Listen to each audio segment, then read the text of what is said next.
Yun guys, meron tayo ditong DD-Pi. Ayan. N5 Dual with 4K Ultra HD. Ayan.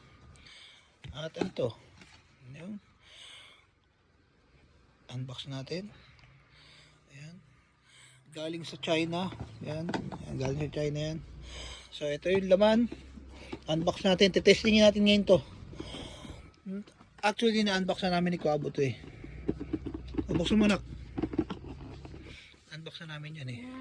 Bubuksan natin guys. Bubuksan ni Kuabo. Buksan mo ah. Ingatan mo.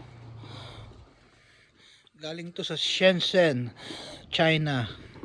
In-order natin sa Shenzhen, China sa mismong ano nila, mismong ano tawag dito?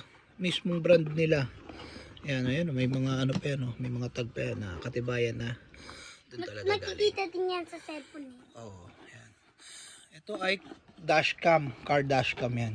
Kakabit natin sa ating munting lupa. Munting lupa. Kakabit natin sa munting ano, sasakyan. Ayaw ah. Ayaw anak ah. Iyon! Yan! Siyempre, meron siyang, ayan o. Meron siyang, ayan, N5 Dual na. Meron din siyang camera. Yan. Camera.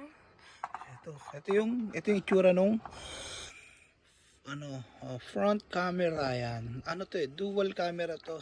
Ayan. Ito yung, siya ay nilalagyan ng SD card yan. Diyan, ayun. Yan, dyan. Meron na siyang SD card. 125 pinaka maximum niya. Then, ito yung rear camera. Ito. Yung sa likod. Ayaw makuha. Kunin mo anak. Yan. Ito sa likod. Pero, goods to sa mga ano eh. Sa mga, tawag dito. Sa mga hatchback. Pero, tatry natin sa sedan.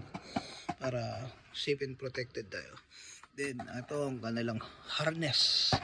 Harness yan. Saan naman to? Ito, dito to sa dual to. Ay, sa rear camera yan.